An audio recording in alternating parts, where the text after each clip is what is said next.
You are listening to an interview with a featured Pride of Dakota member.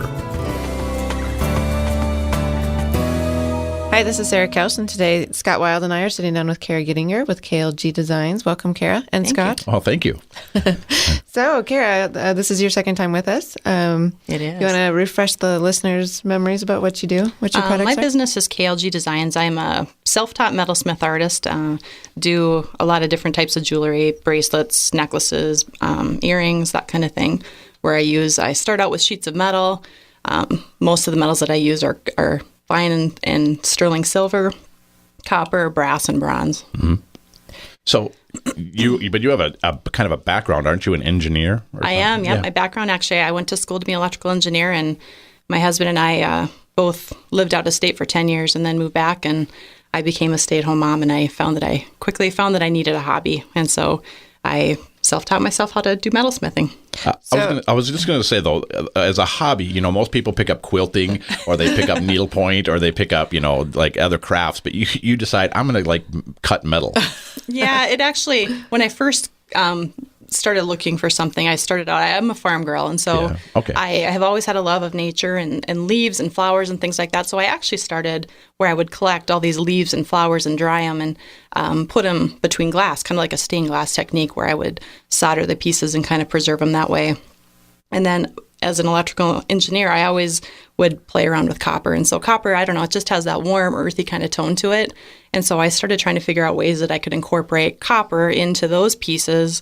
And then, I don't know, slowly but surely, I just kind of started playing around with, metal in general. And still, actually I still collect leaves and flowers, and I'll use different techniques to incorporate them into my metal pieces now. It's kind of interesting. I'll take like a rolling mill, which is like two big rollers that create pressure, and I'll take those leaves and I'll put them next to the metal and actually put them through and squish them. And so it actually leaves that impression into the metal. Wow. So are you an artist? I mean, were you an artist before this? Because when I look at your stuff, you're very artistic. I mean, I think it's more than just that I'm not really normal, because not she's an engineer and artistic. She's a freak. Yeah, not that engineers are artistic. They are in their own way, but I never considered myself artistic. Okay. No, I mean, it's just I did a little bit of scrapbooking and things like that, but I don't know. But you weren't classically trained in art or anything like that. No, absolutely not. No. And so you taught yourself all this metalsmithing, correct? Yeah, I hit my nails, my thumbs a lot, and trying to hold pieces in place. But actually, some of the favorite hammers that I have are some that I have found off the farm that are, some kind of cool different hammers that I actually counted the other day because I thought it might be an interesting tidbit. I have 39 different hammers. So how's that for a tool junkie, huh? That is crazy. So do you have like your own shop then? I mean, does your husband have a garage and you have he's got a detached garage because he likes to woodwork, but we built a house about a year ago, and we put in kind of an area off our garage where I call my studio, where I have all my equipment and where I work out of. So did you have to do any video? I'm just baffled by how you teach yourself to metalsmith. I mean, what kind of equipment? How did you even know where to start or how to get going? Well, my husband, he's also a farm boy, and so I kind of started showing interest, and he was like, "Well, we got to get a drill press." I have a bunch of different saws and shears that I use to cut the metal, because I think people are kind of shocked to find out that I start out with 2 foot by 2 foot sheets of metal, and it's not like I don't buy the pieces self-cut and everything like that. Some of the blanks I do, but most of the pieces I cut myself, and I just use different hammers that I've kind of experimented with as I've gone through, and just taught myself how to do the different textures and stuff into the metal. Sure. Well, one of the things too that you have like a series of like necklaces and things like that, or you will personalize them, because we just got done with the Pride of Dakota annual meeting, and one of the things that I'll take away from that, and I remember about you specifically, was the runners pieces for runners. And Sarah's wearing hers right now. Yeah. And but when you were not around, Kara, you wouldn't believe how many people were talking about your stuff and how big a fan they are. And, I just love her stuff, And so they waited till you walked away, and then they just gushed over you. But because it was personalized, and I think Sarah was the one that said, she she had this runner's piece, and I don't remember who was talking about when they saw the runner's piece, then they wanted to take up running so that they could actually justify buying one of your little runner's medallions for their necklace. That's one of my favorite stories is, I mean, I'll get emails from people that, they want to set a goal of running a 5K or a marathon. I mean, from any, different distance, and they'll be like, we just weren't so sure if we should sign up for it. And then then I saw your piece and saw how you could customize it and put the place where I ran it. And they said that was just enough to kind of put me over the edge. So it's just really rewarding on my end just to see where people are reaching goals and accomplishing things just because of some of my work, which is fun. It is, and it's totally motivation. So I put it on my necklace. Mine says "Run Like a Girl," which is my inspiration. That's awesome. And then she did a 13.1, and so every time I'm feeling lazy and need to go for a run, I'm like, I'm wearing it out here. I need to go do this. So it's pretty cool. You also do names. You're wearing your kids' names. Yep. I do for moms and grandmas and. Just anybody that wants to have, a custom piece, I can put children's names into it. And, kind of another story, I've done a lot of memorial pieces too, where people have lost, a child or a parent or a grandparent. And, through that loss, it's always tough, but it's been nice to hear the emotional healing that people can get through pieces where, it's just something they can touch or just, look at that just makes them feel a little bit better as well. Absolutely. Anytime you can memorialize someone in something like that. But I mean, I guess the bottom line is that your pieces have meaning. They have stories. It's not just a piece of jewelry. It's something that is a part of the personality. Exactly. Because you were really bragging about the runners pieces. And I mean, you got a big fan club.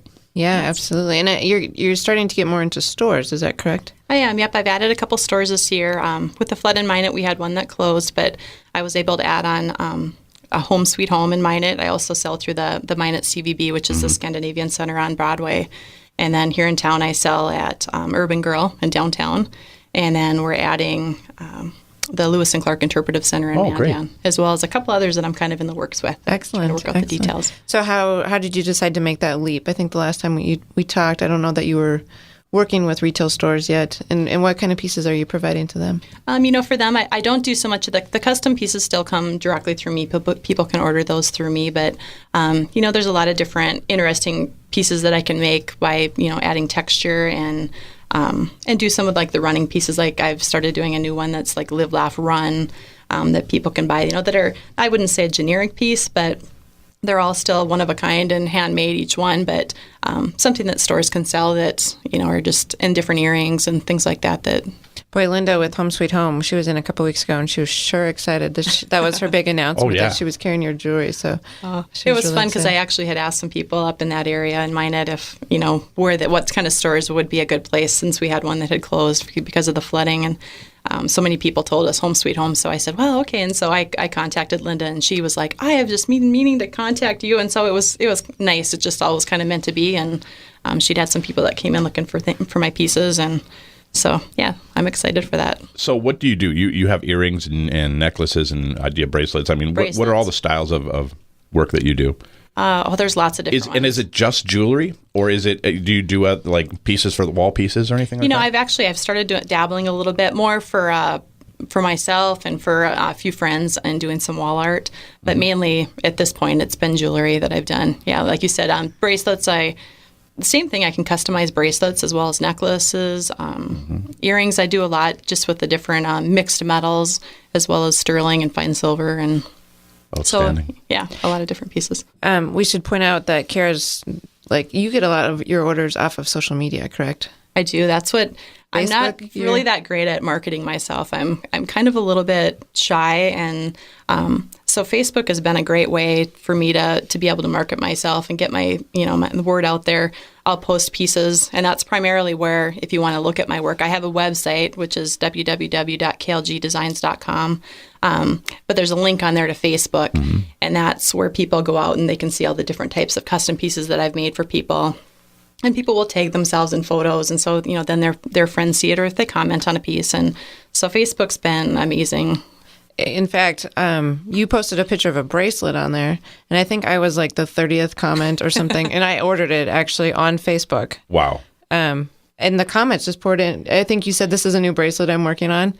And there was like, I don't know how many comments you ended up with. Sometimes I jump the gun a little bit. I'm like, oh, I should have a few more. Because this was when it was called the Blessed Heart Bracelet. And I want to do a few pieces where people have added charms to them, with their kids' names around the bracelet. But I want to do a few where, they just are, I can sell them, have them on hand, and people can order them. And sure. So I made up this Blessed Heart Bracelet and posted it maybe a little bit prematurely, and I was like, whoa, the demand was overwhelming, which was wonderful, but I needed to get in the studio and be making some pieces.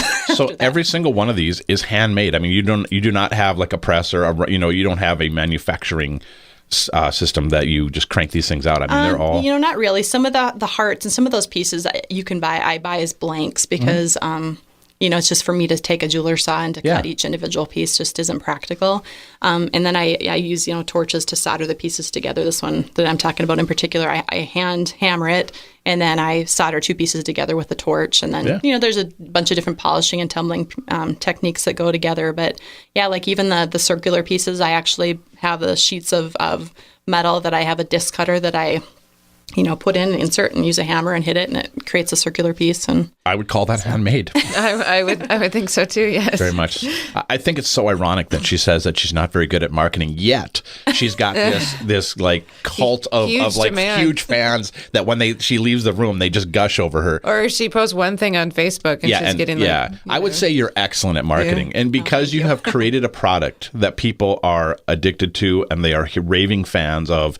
I mean, that's really what marketing is. You have tapped into what they really want, and so you're providing that service, and plus you're a nice person, so I mean that's one of those things that well, not everybody is, all right, so we all know that.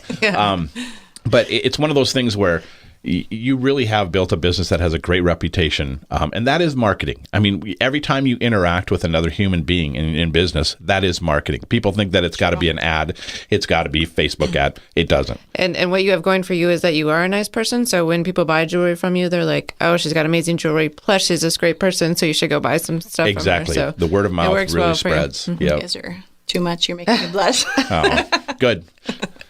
So why don't you give us your Facebook and website addresses again, Kara? My website address is www.klgdesigns.com. And if you go on Facebook and just do a search for KLG Designs, it'll pull up my site on there as well. Okay. Sounds awesome. Well, it was fun having you in today. Yeah, thanks for inviting me. To learn more about this featured Pride of Dakota member, visit our website, prideofdakota.com. To become a featured Pride of Dakota member, send an email to prideofdakota@gmail.com. To listen to the full podcast of North Dakota Now, click on the podcast link on our website, prideofdakota.com. Thanks for listening.